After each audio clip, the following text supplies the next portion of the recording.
What happened in this unit? Let's wrap it up. So this unit was about data structures, and we were just dipping our toe into the topic. I wanted to give you an experience of kind of what does this feel like when you would study it in college. So data structures implement kind of abstract data types that are defined by an API, which describes the functionality that a particular data structure provides. So, for example, ArrayList implements an abstract list data type, and it's good for adding things, removing things, getting the size. It implements the idea of a list. HashMaps implement the idea of a dictionary. So rather than storing values, you're storing keys and values so that you can retrieve a value based on a key. And hashing is a very efficient way of implementing that functionality.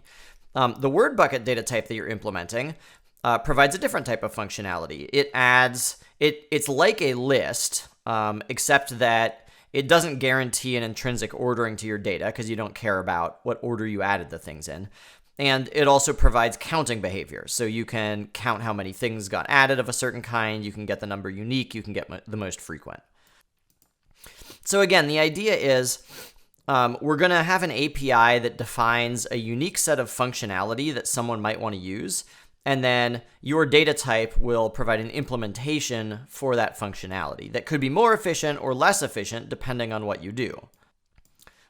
One big idea or one big mental shift here that was probably new was that this is almost maybe the first time you're doing this. You're not writing a program for a user to use that does something.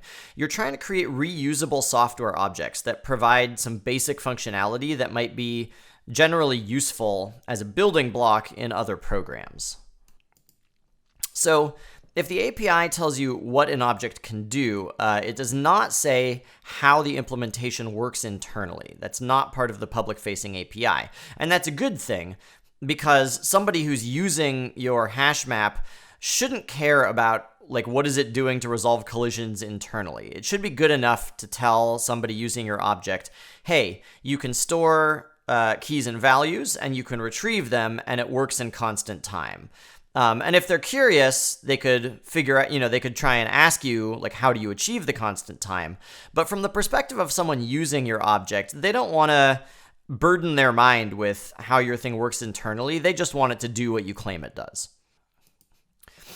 So another major part of this unit was getting some direct experience with how the internal implementation can affect the performance of different operations. And so that's why we implemented WordBucket 4 different times. So the first time, our WordBucket was just a giant list of all the strings that we'd ever added to the bucket. And that was really fast to add things to or get the size, but it was really slow to do other things. And so then in version 2, instead of having a big list of all the strings, we made a word object that contains a string and a count for how many times did we add that string. And so now we have a list of just the unique words and their counts. And this made some things very fast, like get number unique, at the expense of making other things slower. And so then in version 3, we decided to keep that same idea, but try to keep our word list in sorted order so that we could make getting the most frequent faster. And then finally in version 4, we used a hash map as our internal storage. And remember, this was before we had talked about how hash maps actually work. I just said that hash maps are these things that let you save and look up values in constant time. But when we used a hash map as our internal storage, that let us add things in constant time, look things up in constant time, and get the number unique in constant time. Notice that we weren't ever able to get it to be constant time across the board. Usually there were trade-offs. And I'm not saying it's impossible. That's part of the kind of fun and challenge of designing data structures. It's to try and get the best overall combination of efficiencies that you can. But it's not always possible. I I also wanted to give you an experience of like how do you use Big O in practice when you're talking about data structures. So the discussions that we had here where we're using Big O to compare the different versions, that's pretty common for how people actually use Big O in discussions in actual situations in life. So, we have these operations and we have different approaches for implementing them.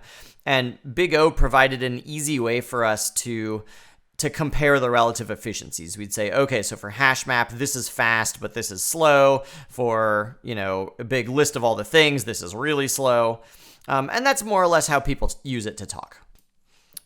So then after we used Java's implementation of HashMap, I wanted to show you how it really works internally, because it's kind of a classic example of a really non-intuitive but awesome data structure. And it's something you definitely study in at least 2 different classes in college if you went on to study this. So we went on to kind of understand how do hash maps work internally. Like, how does a hash map provide the constant time storage and retrieval? And so we said it works using a hash function, which turns a key into an index. And the index is where you store things. But we have this problem, which is that you might have 2 keys that get stored into the same index, and that's called a collision. And an array can't store 2 things in the same index. So you need some type of strategy for resolving the collisions. In other words, you need some type of strategy for figuring out where are you going to save things if 2 things need to get saved in the same place, but that's not possible. And so we talked through 3 strategies. One was chaining, where you actually can save multiple things in each index by making each index point to a list. Another strategy was linear probing, where if the index you're supposed to save into is full, you just loop forwards until you find an empty index, and that's the one that you save in. And that's an example of a general type of strategy called open addressing. And there are other kind of open addressing strategies in this family.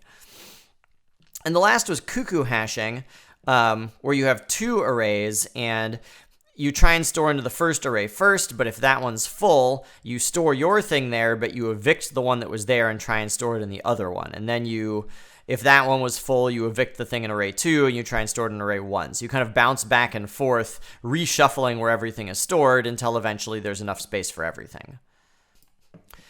So think for a second about version 4 of WordBucket, the one that used HashMap. So it's an example.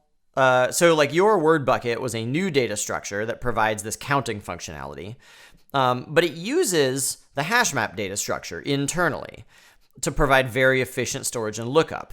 And HashMap is a data structure that uses arrays internally as their internal storage. So this kind of nesting where you use a basic data structure to create a more kind of sophisticated or, more elaborated data structure, this is pretty common. And this is really a lot of what writing software feels like. You're never starting from scratch. You're always starting from other people's objects. And very often what you're producing is not directly the program you care about. You're sort of combining other people's objects to make a higher level, more useful object that will then make your problem very easy to solve. But it would also, because you're making a reusable object, it will also make a lot of other problems that are related to yours easy to solve at the same time. So zooming out a little bit, there's lots of common data structures, and in college, if you major in computer science, you'll take at least 2 different classes that are entirely devoted to understanding these common data structures and algorithms in detail. So there's a bunch of list data types. There are things called stacks and queues. Dictionary is a general word for this type of hash table or hash map. Binary trees and other sorts of trees are a very common data structure. There are graph data structures, there are set data structures, and there's a lot of other specialized ones as well.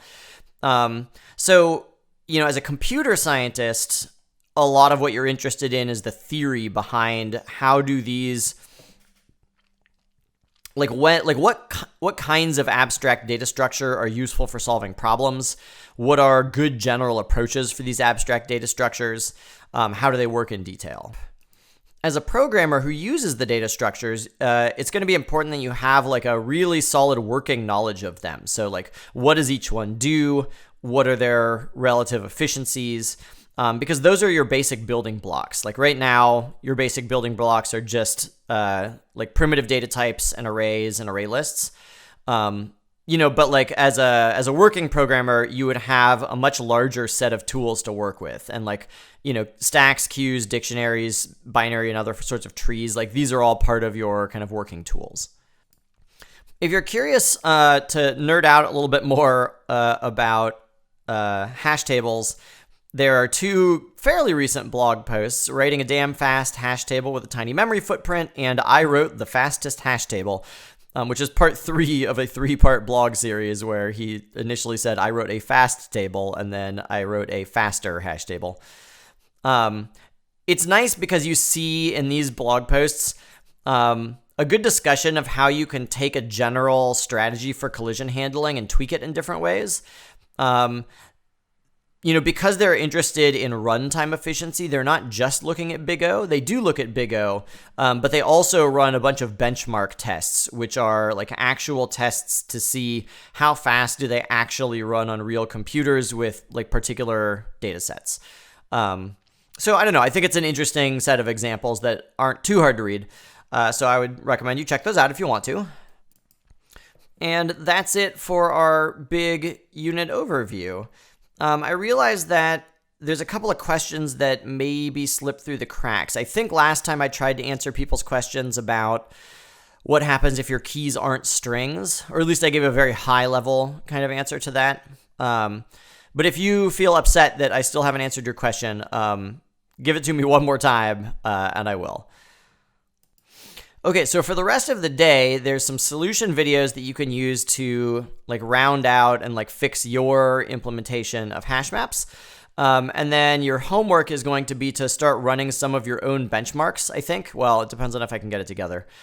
But it would be nice to run some of our own benchmarks to compare the actual runtime efficiency of some of these different implementations. So I hope that this is enjoyable. Good luck today.